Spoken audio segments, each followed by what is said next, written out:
Hello hi welcome to నానమ్మ వంటకాలు. నేను సగ్గు బియ్యం వడియాలు చేసుకున్నాను. ఇంట్లోనే ఫ్యాన్ వేసి చేసుకున్నాను. హాయిగా మనకు ఎండలో కూర్చొని అలసిపోకుండా మంచిగా టీవీ చూసుకుంటూ పెట్టుకోవచ్చు.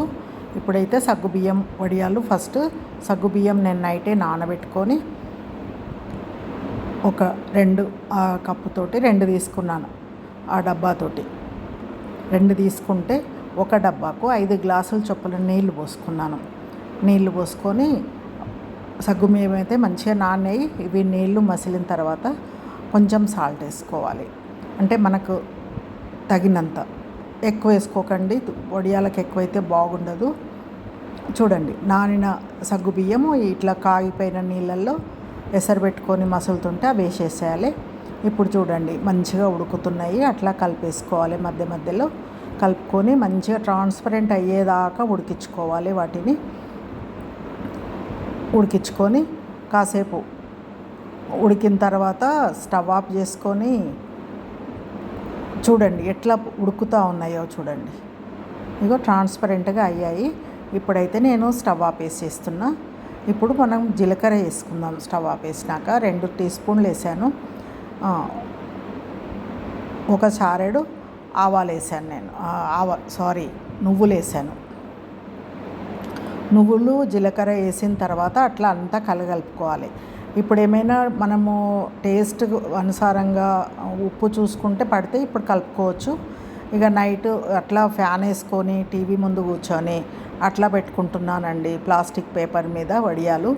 అయితే ఫ్యాన్ అయితే నైట్ అంతా దాన్ని హై స్పీడ్లో పెట్టి వదిలేసాను. ఇలా పెట్టేసుకున్నాం. అన్నీ తెల్లారేసరికి మనకు 1/4 ఎండిపోతున్నాయండి. ఈ విధంగా మళ్ళీ ఒకరోజు ఎండలో పెట్టుకుంటే సరిపోతుంది. చూసిండ్రా అట్లా మంచిగా ఎండిపోయినాయి. ఇప్పుడండి బియ్యం వడియాలు. బియ్యం కూడా నైట్ నానబెట్టి ప్రొద్దున్నే గ్రైండ్ చేసుకోవాలి. దానికి కావాల్సినవి కూడా అంతే, నువ్వులు, ఉప్పు, జీలకర్ర. ఫస్ట్ అయితే ఒక డబ్బా బియ్యానికి 4 డబ్బాల నీళ్లు తీసుకొని అదే నీళ్ళతోటి గ్రైండ్ చేసుకోవడము. మనం పొయ్యి మీద ఎసరు పెట్టేసుకొని ఇట్లా గ్రైండ్ చేసుకోవాలి మొత్తం పిండి. ఆ లోపల ఎసరు కాగిపోతుంది. పిండి అంతా ఆ విధంగా గ్రైండ్ చేసేసుకొని మంచిగా మెత్తగా గ్రైండ్ చేసుకోవాలండి. చూడండి, అవే నీళ్ళు వాడుతున్నాను. కొలిసి పెట్టుకొని మొత్తము ఆ విధంగా అంతా గ్రైండ్ చేసేసుకోవాలి. నీళ్ళు మసులుతున్నప్పుడు మనము ఈ పిండి యాడ్ చేసుకోవాలి. ఆ నీళ్ళల్లో మనం నీళ్ళు మసులుతున్నప్పుడే సాల్ట్ కూడా వేసేసుకోవాలి.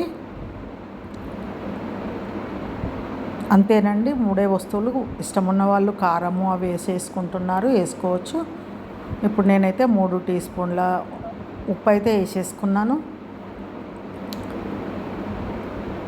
చూసిండ్రా నీళ్ళు మసిలిపోయినాయి. ఇప్పుడు మనం గ్రైండ్ చేసి పెట్టుకున్న పిండి అంతా అందులో వేసేసుకోవాలి.